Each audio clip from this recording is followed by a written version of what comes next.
बोले 100 करोड़ की हम व्यवस्था किए हैं रहने की। और जब भगदड़ मच गया, कोई बेटा खो दिया, कोई माँ खो दिया, कोई साथी खो दिया, बेटा बाप को खोज रहा है, बाप माँ की लाश को खोज रहा है। आज सरकार बता नहीं रही। आज ये देश में पहली बार ये डिजिटल कुंभ बनाना चाह रहे थे। पहली बार ऐसा हुआ कि हमारे संत महात्मा ने शाही स्नान नहीं किया, क्योंकि सरकार व्यवस्था नहीं दे पाई। जहां संत को स्नान करना था, तहां इन्होंने पॉलिटिकल बनाया। भीड़ को कैमरा में केवल दिखाने के लिए जनता से संगम घाट को पूरा जनता से भर दिया।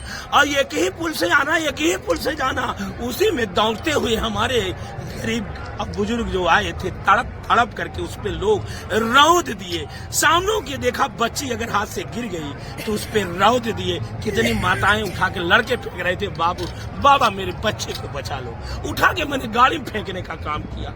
ऐसे में हमारे साथ में जो है गुरुजी भी मौजूद हुए हैं, उनसे भी हम जानेंगे कि इस अखाड़े में जो हम मौजूद हुए हैं, मुलायम सिंह यादव संस्कृति सेवा संस्था जो है, इसमें हम उपस्थित हैं, इसके बारे में थोड़ा जानना चाहेंगे। और तो हमारे चैनल पर स्वागत है आपको। और अभी 3 तारीख को बसंत पंचमी है, क्या संदेश देना चाहिए? देखिए, श्रद्धेय मुलायम सिंह यादव स्मृति सेवा संस्थान है। मुलायम सिंह यादव एक विचारधारा थे। मुलायम सिंह यादव ने आज जो कुंभ में सभी संतों की सुविधा मिल रही है, जल पानी स्वास्थ्य के लेकर के, या सरकारी बजट जो खर्च हो रहा है करोड़ों हजारों करोड़ों में, वो मुलायम सिंह यादव ने पूरे विश्व के संतों के लिए किया। मुलायम सिंह यादव एक विचारधारा थे। वो जो है मानवता इंसानियत के पुजारी थे। जो हमारे कबीर साहब रहे, चाहे रविदास रहे, चाहे बौद्ध रहे, इन्होंने धरातल पे ऐसा अद्भुत कृत किए हैं, अद्भुत काम किए हैं। उनकी विचारधारा, क्योंकि शब्द ही गुरु होता है, शब्द ही गुरु होता है। तो मुलायम सिंह यादव की संस्थान के अध्यक्ष हैं। यहाँ ये लगाने का उद्देश्य है, इसलिए लगाया गया। मुलायम सिंह यादव की प्रतिमा लगने के बाद बहुत विवाद हुआ। आज आप महिला हो और अगर महिला हो कि आज आप पत्रकारिता करती हो, तो ये संविधान की देन है। अगर संविधान जब तक हमारे देश में नहीं था, तो महिलाओं को शिक्षा लेने का अधिकार नहीं था, और न पढ़ने का अधिकार था, न आप मीडिया कर्मी बन सकती थी। आप ये एग्जाम्पल है। और उस संविधान को सच्चे ईमानदारी निर्मलता से उत्तर प्रदेश में और देश में कोई अगर उसको लगाने का काम किया, तो उसका नाम श्री मुलायम सिंह यादव। तो आज इस संस्थान के यहाँ आप देख सकती हैं, भोजन का वितरण हो रहा है, कंबल का वितरण हो रहा है, और आने जाने वालों को व्यवस्था है। यहाँ गौ माता की सेवा हो रही है, और गौ माता ने एक बच्ची का जन्म दिया जिसका नाम गंगा रखा गया।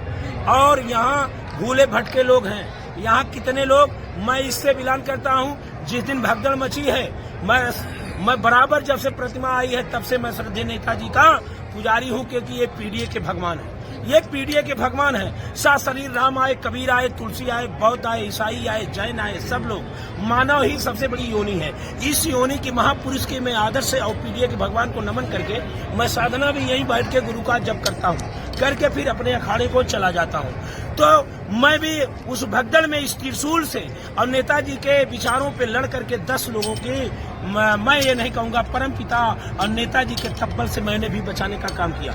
आपको मैं वो गाड़ी नंबर भी दे दूंगा, गाड़ी भी दे दूंगा, और मोबाइल नंबर भी दे दूंगा। उन लोगों से आप पूछ सकती हैं कि ये पीडीए के भगवान का अनुयायी, ये स्वामी भानु प्रताप अपने इस त्रिशूल और नेताजी के विचारधाराओं से यहाँ इस अखाड़ा के माध्यम से यहाँ इतने लोगों को जान भी बचाने का काम किया। और वहीं पे ये जो सरकार है, जो डिजिटल कुंभ की बात करती थी, योगी बाबा बोले 45 करोड़ को आएंगे, हम 100 करोड़ की व्यवस्था किए, लेकिन वो धरा का धरा उनका रह गया। सबसे हम तो सोचे प्रधानमंत्री ही झूठ बोलते हैं, लेकिन उससे बड़ा झूठ बोलने का कोई काम किया है तो योगी बाबा की।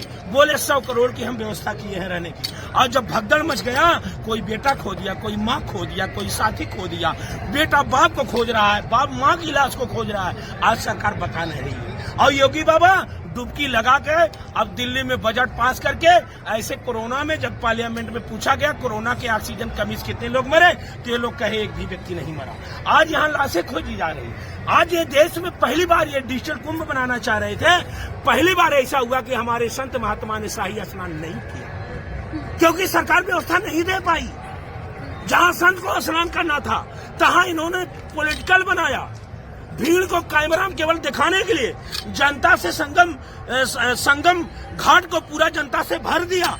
और एक ही पुल से आना, एक ही पुल से जाना, उसी में दौड़ते हुए हमारे गरीब अब बुजुर्ग जो आए थे तड़प तड़प करके उस पे लोग रौद दिए। सामने के देखा बच्ची अगर हाथ से गिर गई तो उस पे रौद दिए। कितनी माताएं उठा के लड़के फेंक रहे थे, बाबू बाबा मेरे बच्चे को बचा लो। उठा के मैंने गाड़ी में फेंकने का काम किया।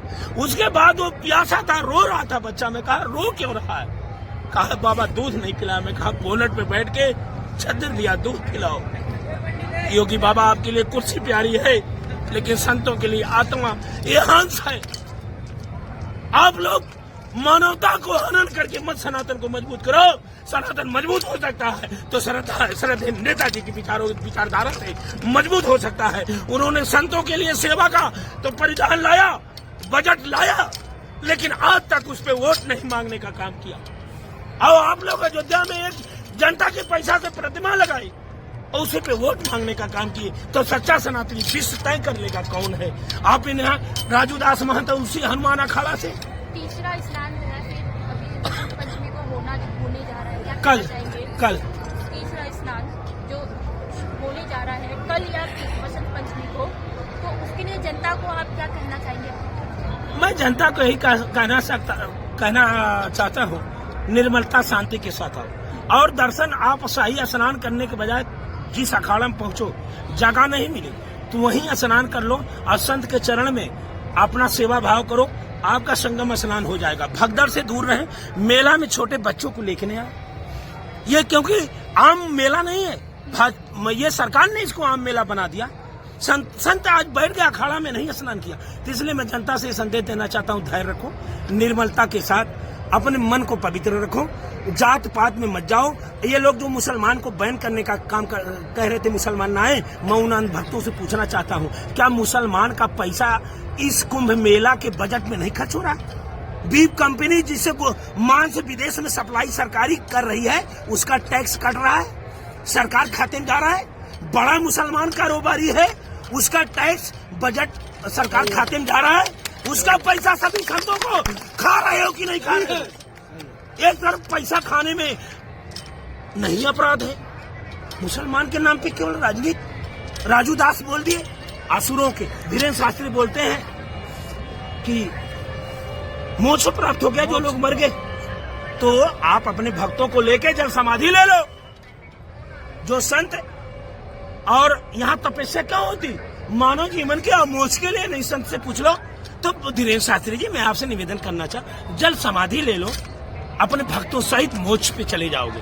कहना बड़ा आसान है, आप बड़ी पॉलिटिकल कर रहे हो, मुख्यमंत्री बनना चाहते हो, आप गुमराह करने वाले हो। रामायण में भी लिखा है कि ये झुंड के झुंड शिष्य बनाएंगे और करोड़ों रुपया लेकर के अपना प्रवचन करेंगे। अंदर से ये असुर होंगे, ऊपर से ये साधु का बेस बनाएंगे। ये मैं नहीं, रामचरितमानस से लेकर गीता से लेकर कबीर साहब ये किए, ये उन्हीं लोग, यही लोग हैं संतों की संत। आप समझिए, वृक्ष न कबहू फल भके और नदी ने संचय नीर, परमारथ के कारण साधुन दरा शरीर। योगी बाबा आप इस्तीफा दे दो। आपसे बड़ा योगी, आपसे बड़ा संत है तो कोई, उसका नाम है अखिलेश यादव। 13 में कुंभ में ये व्यवस्था किया था और वो दिव्य दृष्टि है। उन्होंने कहा एक उदाहरण की ये कोरोना की वैक्सीन भाजपा की है, 1-2 साल बाद सिद्ध हो गई। तो ये कहना चाहता हूँ, कर्म प्रधान विश्व कर राखा, कोकर तर्क बढ़ावे शाखा। बीजेपी सरकार को अब राम के अगर भक्त हैं, राम एक मर्यादा थे, हमारे शंकराचार्य इस्तीफा मांग रहे हैं, मैं मांग रहा हूँ, लाखों संत मांग रहे हैं, करोड़ों जनता मांग रही है। आप राजधर्म का पालन करते हुए, राम की मर्यादा का पालन करते हुए इस्तीफा दे दो। कुर्सी आप नहीं संभालोगे, पीडीए का जननायक अखिलेश यादव ही संभालेगा। ये मेरा साधुवाद है अखिलेश को। धन्य हो अखिलेश यादव। श्रद्धेय नेताजी अमर रहे। श्रद्धेय नेताजी की जय। पीडीए के भगवान की जय। तो यहाँ पर हमने खाली जहाँ पर उन्होंने साफ तौर पर जो मौनी अमावस्या को भगदड़ मची थी उसका जो हादसा था, वहाँ पर वो खुद मौजूद हुए थे। रो रो के उन्होंने बयां करी एक दास्तां। और यहाँ पर आने वाली जो अब बसंत पंचमी को स्नान होने जा रहा है, उसमें अपील भी करते हुए नजर आए हैं कि जो भी जनता है वो जिनको जहाँ पर जो घाट मिले वहाँ पर स्नान करे और भगदड़ से बचे रहे। आप देख रहे हैं दिल्ली की आवाज मोनिका शर्मा के साथ।